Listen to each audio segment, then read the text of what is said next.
Hello दोस्तों, मेरे YouTube channel horror show 12 PM में आप सबका स्वागत है।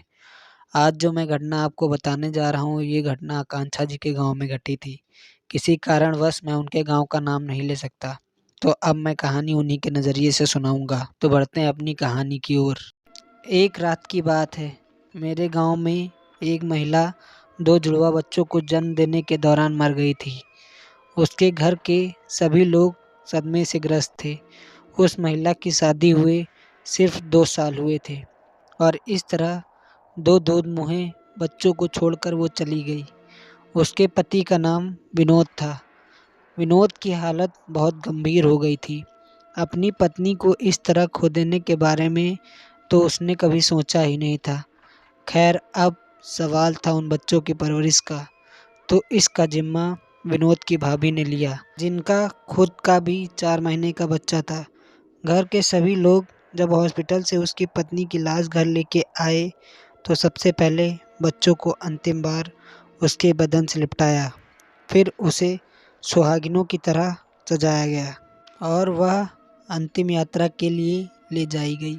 अपनी पत्नी को अग्नि देने के पश्चात विनोद जब लौटने लगा, तो उसके चाचा ने उसे राई फेंकते हुए आने को कहा। तो दोस्तों, जो लोग राई नहीं जानते, उन्हें मैं बताना चाहूँगा कि राई सरसों के दाने को कहते हैं। कारण यह था कि अगर उसकी आत्मा लौटना भी चाहेगी, तो उसे राई का हर बीज चुनकर लौटना होगा। कहा जाता है कि नवविवाहिता और प्रेग्नेंट होने के दौरान महिलाओं की रूहों के लौटने की संभावनाएं बहुत अधिक होती हैं और अगर वह वापस लौटी तो अपने वर या बच्चे को साथ ले जाने की भरपूर कोशिश करती हैं। इसलिए राई के इन दानों को जितना ज़्यादा फेंका जाएगा, उनके लिए एक एक बीज चुनकर लौटना उतना मुश्किल हो जाएगा। विनोद ने राई के बीज फेंके और लौट आया, लेकिन अपनी पत्नी को खो देने का गम उसे खाया जा रहा था। ऊपर से 2 बिन माँ के बच्चे। उसी रात सपने में उसने अपनी पत्नी को देखा। खूबसूरत दुल्हन की तरह सजी अपनी पत्नी को देखकर वह मनमुग्ध सा रह गया। वो बोली, मैं आपसे मिलना चाहती हूँ। गांव के किनारे पर मरघट के पास जो इमली का पेड़ है, वहाँ आइए। ऐसा बोलकर वो गायब हो गई और विनोद की नींद खुल गई।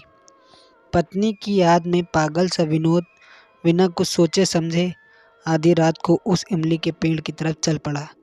जैसे ही वह उस पेड़ के करीब पहुंचा, उसे पायल की छनक सुनाई पड़ी और उसे महसूस हुआ जैसे पीछे से किसी ने उसे बाहों में भर लिया हो।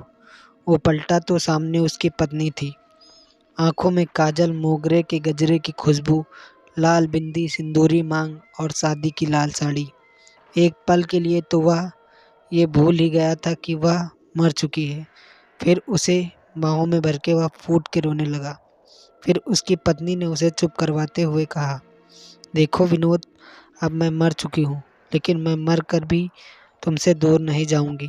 तुम अगर राई के उन बीजों को पीछे न फेंकते, तो मैं उसी वक्त तुम्हारे पीछे पीछे घर आ जाती। खैर, अब मैं जैसा कहती हूँ वैसा ही करना। मेरे 10 क्रिया के दिन जब तुम मरघट पर मुझे भोग चढ़ाकर लौटोगे, तो पीछे पलटकर मुझे हाथ से साथ चलने का इशारा करना। मैं वापस आ जाऊंगी। याद रखना, तुम्हें बहुत से लोग कहेंगे कि पीछे नहीं पलटना, लेकिन तुम पीछे पलटना, तभी मैं वापस आ सकूंगी। अपनी पत्नी के मुंह में फंसा विनोद यह भूल चुका था कि एक मृतक की आत्मा कितनी घातक हो सकती है। वो तो बस अपनी पत्नी वापस चाहता था, अपने दूध मुहे बच्चों की माँ वापस चाहता था।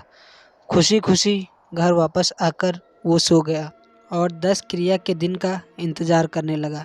फिर 10 क्रिया के दिन कई तरह के पकवान बनाकर एवं सुहाग का सामान लेकर अंधेरा होते ही सारे आदमी मरघट की ओर चल पड़े। विनोद को बुजुर्गों ने सावधान किया था कि भोजन का थाल और सुहाग का सामान रखने के बाद लौटते वक्त पीछे न पलटना, चाहे कोई भी परिस्थिति हो। पलटना यानी मौत को बुलावा देना। मरघट पहुंचते ही सभी लोगों को इत्र की खुशबू आने लगी। जल्दी थाल रखकर सारे लोग घर की ओर मुड़ गए, किंतु विनोद को अपनी पत्नी की बात याद आ गई। वो पीछे पलटा और हाथ से इशारा करके अपनी पत्नी को बुलाने लगा और वो रूह उसके पीछे पीछे चल पड़ी। इसके अंजाम से अनजान विनोद खुशी खुशी घर लौट आया। उसके चेहरे और खिलती हंसी को देखकर सबको आश्चर्य हुआ कि आखिर कैसे वो इतना खुश रह सकता है, जबकि उसकी पत्नी की मौत कुछ दिन पहले ही हुई है। लोगों ने सोचा शायद वो इस सदमे से उभरने की कोशिश कर रहा है। अपने कमरे में आते ही उसे एहसास हुआ कि उसके पीछे से किसी ने दरवाज़ा बंद किया। वो समझ गया कि ये उसकी पत्नी ही है, पर अचानक कमरे में अंधेरा छा गया और अजीब अजीब आवाज़ें आने लगी। उसने देखा कि दीवारों पर अजीब सी आकृतियाँ बन रही हैं और फिर उसे उसकी पत्नी नज़र आई। वो आगे बढ़ी और बोली, विनोद, मैं लौट आई हूँ हमेशा हमेशा के लिए, लेकिन मेरे बच्चे कहाँ हैं? विनोद ने कहा, अरे बच्चे तो भाभी के कमरे में हैं, उनके पास सोए हैं। उसकी पत्नी ने कहा, ये क्या विनोद, तुम उन्हें वहाँ क्यों छोड़ आए? अभी के अभी उन्हें यहाँ लेकर आओ। वो अब मेरी और मेरी सखियों की जिम्मेदारी है। विनोद ने कहा, कौन सी सखी नीलम? नीलम मुस्कुराई और बोली, मैं अकेले नहीं आई, मेरे साथ मेरी 2 सखियाँ भी आई हैं, वो भी हमारे साथ ही इस घर में रहेंगी। विनोद असमंजस में पड़ गया। तभी उसने देखा कि 2 औरतें, एक जिसके हाथ में एक बच्चा है, यह औरत गर्भावस्था के 7वें महीने में ही सीढ़ियों से गिरकर गर्भ में पल रहे बच्चे सहित मर गई थी, और दूसरी जो नई नवेली सी सजी धजी एक दुल्हन है। ये औरत सुहागरात के दिन पति द्वारा दूध में जहर डालकर मार दी गई थी, क्योंकि वह किसी और से प्रेम करता था। ये सब जानकर विनोद घबरा गया। वे दोनों विनोद की तरफ बढ़ी और बोली, हम यहाँ आए हैं शरीर की तलाश में। तुम्हारे घर के किन्हीं 2 लोगों के शरीर को हासिल कर हम उसी में रहेंगे, और तुम्हारे एक बच्चे के शरीर में मेरा ये अजन्मा बच्चा रहेगा, और एक बच्चा नीलम के साथ रहेगा, जिसे वो जल्द ही मार कर रूह में परिवर्तित कर देंगी, और फिर हम तुम्हें भी अपने साथ ले जाएंगे अपनी दुनिया में। लेकिन इन सब के लिए हमें काल रात्रि की अमावस तक का इंतज़ार करना पड़ेगा, और तब तक हमें शरीर चाहिए, और अंतिम दिन उन्हीं शरीरों की बलि देकर हम तुम्हें साथ ले जाएंगे। विनोद इन सारी बातों को सुनकर बुरी तरह घबरा गया। ऐसा कुछ तो उसने सपने में भी नहीं सोचा था कि उसकी खुद की पत्नी इस तरह के खतरनाक इरादों के साथ लौटेगी। वो बोला, देखो नीलम, मैं बस ये चाहता हूँ कि ज़िंदगी भर तुम मेरे साथ मेरे पास रहो। तुम अपनी सखियों को यहाँ से जाने को कहो। मैं अपने परिवार पर इतना बड़ा खतरा नहीं आने देना चाहता। और फिर ये दोनों मुझे मारने की भी बात कर रही हैं। तुम इन्हें यहाँ से जाने को कहो। नीलम हंसी और बोली, तुम क्या सोचते हो, तुम जिंदा रहो और मैं बिना शरीर के तुम्हारे साथ रहूं? ये तो नाइंसाफ़ी है विनोद। तुम्हें हमारे साथ चलना पड़ेगा, और मैं इसी मकसद से आई हूँ। नीलम की बात सुनते ही विनोद के पांव तले जमी खिसक गई। वह बिना कुछ सोचे इतनी बड़ी गलती कर बैठा था। अब इस परिवार पर बहुत बड़ा खतरा मंडरा रहा था। वो अपने आप में पछताने लगा।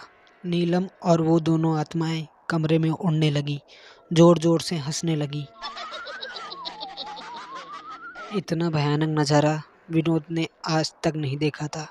उसका दिल जोरों से धड़कने लगा और वो कमरे से बाहर निकल आया।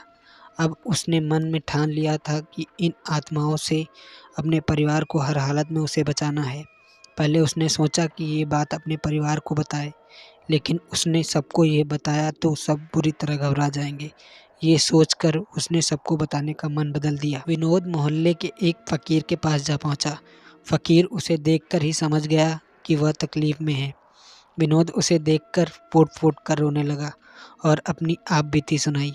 फ़कीर बोला, देखो विनोद, ये एक बहुत ही भयानक समस्या है। एक नई नवेली दुल्हन, एक गर्भवती और एक प्रसव के दौरान मरी औरत, इन तीनों ने ही तुम्हारे घर पर कब्जा कर रखा है। इनसे निपटना बहुत ही मुश्किल होगा। अभी तो हम कुछ भी नहीं कर सकते, लेकिन इसका कोई ना कोई तोड़ मैं निकालूंगा ज़रूर।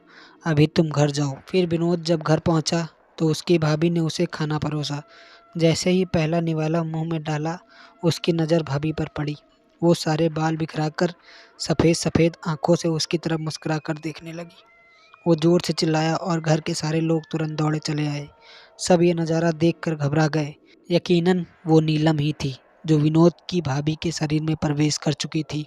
वो जोर जोर से चिल्लाकर अपनी सखियों को पुकारने लगी और अचानक जोर की हवा चली और विनोद के बड़े भाई विकास जोर जोर से हंसने लगे। लेकिन ये कोई साधारण हंसी नहीं, बल्कि एक औरत की हंसी थी। फिर एक हंसी रुकी और वो बोले, मैं हूँ कोमल, शादी के दिन पति ने मार डाला। अब अपनी सखी नीलम के कारण मुझे वापस पति मिलेगा। इस औरत को मारकर इसके पति को मैं अपने साथ ले जाऊंगी। फिर एक और गर्जना के साथ विनोद की भाभी में से एक आवाज़ आई, और मैं हूँ नीलम की सखी रजनी। मेरी गर्भावस्था के दौरान अपने बच्चे के साथ ही मौत हो गई थी। अब मैं भी यहीं रहूंगी और एक शरीर को अपने साथ जरूर लेकर जाऊंगी। नीलम के दोनों बच्चे, नीलम का पति, इस औरत का पति, सबको ले जाएंगे हम और फिर अपना परिवार बनाएंगे। विनोद, उसके बूढ़े माता पिता, चाचा चाची सब घबरा कर रोने लगे और अचानक से विनोद की भाभी बेहोश हो गई और विकास भी जोर जोर से हंसते हुए बेहोश हो गया। अब तो जान पे बनाई थी। विनोद और उसके चाचा दोबारा उस फकीर के पास गए। उसने उन्हें पास के हनुमान मंदिर के पुजारी के पास जाने की सलाह दी। वो पुजारी के पास पहुंचे और उन्हें सारी बात विस्तार से बताई। पुजारी ने उन्हें कहा कि काल रात्रि की अमावस की एक रात पहले तुम्हें उस मरघट पर जाकर कील ठोकनी होगी। हर कील के साथ हर आत्मा का आवाहन करना होगा। लेकिन याद रखना, ये काम जितना सुनने में आसान है उतना करने में नहीं। तुम्हें 12 बजे रात में ही यह काम करना होगा। आत्माएं तुम्हें रोकने की भरपूर कोशिश करेंगी, लेकिन अगर उस वक्त तुम डर गए तो समझो तुम्हारा परिवार बर्बाद होने से नहीं बच सकेगा। पुजारी ने अभिमंत्रित कील विनोद के हाथ में दी और उसके हाथ में एक रक्षा सूत्र दिया। काल रात्रि को सिर्फ 2 दिन बाकी थे और आत्माओं ने घर में आतंक मचा रखा था। कभी उसकी भाभी पर जख्मों के निशान हो जाते, कभी उसके बड़े भाई विकास तकलीफ से तड़पते चिल्लाते रहते, कभी बच्चे हवा में झूलते नजर आते, कभी जोर जोर से चीखने की आवाज़ आने लगती। पुजारी ने देवदूतों को घर की रक्षा के लिए भेजा तो आत्माएं घर के शौचालय में जा बैठी, क्योंकि वहां दूत नहीं जा सकते। पर इन देवदूतों की वजह से विनोद के बड़े भाई और भाभी के शरीर से आत्माओं को निकलना पड़ा और विनोद तुरंत ही डॉक्टर को ले आया, उनका इलाज करवाया और उन्हें रक्षा सूत्र बांध दिया ताकि आत्माएं उनके अंदर दोबारा प्रवेश न कर सकें। लेकिन ये रक्षा सूत्र काल रात्रि के दिन काम नहीं करेगा, क्योंकि उस दिन इन आत्माओं की शक्तियां चरम सीमा पर होती हैं। काल रात्रि के एक रात पहले आधी रात को प्रकाश कील लेकर मरघट पहुंचा। उसने सबसे पहले अपनी पत्नी का आवाहन किया और जमीन पर कील ठोकने लगा। अचानक उसे अपने गले पर दबाव महसूस होने लगा और उसका दम घुटने लगा। उसने तुरंत रक्षा सूत्र निकाला और अपने गले में बांध लिया। तभी जोर जोर से चीखने की आवाज़ निकली और फिर अचानक शांति छा गई। अब उसने दूसरी कील निकाली और कोमल का आवाहन किया। उसने महसूस किया कि कोई उसके कानों में इतनी जोर जोर से चीख रहा है जैसे उसके कानों के पर्दे किसी भी वक्त फट जाएंगे। फिर भी उसने मन ही मन हनुमान जी का नाम लिया और पूरी ताकत से कील ठोक दी। पसीने से तरबतर उसने अब कांपते हुए तीसरी कील निकाली और रजनी का आवाहन किया, लेकिन रजनी ने उसे कील ठोकने का मौका ही नहीं दिया और विनोद को हवा में उछाल दिया। विनोद के हाथों से कील गिर गई। वो उस अंधेरे में कील तलाशने लगा, लेकिन इधर रजनी ने उसकी गर्दन पर काट दिया। वो चीखा, लेकिन उसने हिम्मत नहीं हारी। तभी रजनी उसे घसीटने लगी और इसी दौरान जमीन पर गिरी कील विनोद के हाथ लग गई। उसने तुरंत पूरी ताकत से पास रखे पत्थर से कील ठोक दी और मरघट में सन्नाटा छा गया। तब उसकी जान में जान आई और राहत की सांस लेकर वो घर पहुंचा। जब घर पर उसने सभी को स्वस्थ देखा तो उसकी खुशी का ठिकाना नहीं रहा। अपने भैया को गले लगा के वो रो उठा। फिर उसकी माँ ने उसे समझाया कि अब दिल छोटा न करो विनोद, खतरा टल चुका है और तुम्हें दूसरी शादी कर लेनी चाहिए। जरा अपने नन्हे बच्चों के बारे में तो सोचो। तभी विनोद अपने बच्चों की तरफ बढ़ा और उसने एक नन्हे मुन्ने को गोद लिया और सहलाने लगा। बच्चा रोने लगा। फिर उसकी भाभी ने उस बच्चे को गोद में लिया और दूध पिलाने कमरे में ले गई। विनोद ने दूसरे बच्चे को गोद में लिया। बच्चा गहरी नींद में सो रहा था। उसने जैसे ही उसे पुचकारा, बच्चे ने आंखें खोली। आंखें पूरी सफेद और गालों पर काले निशान।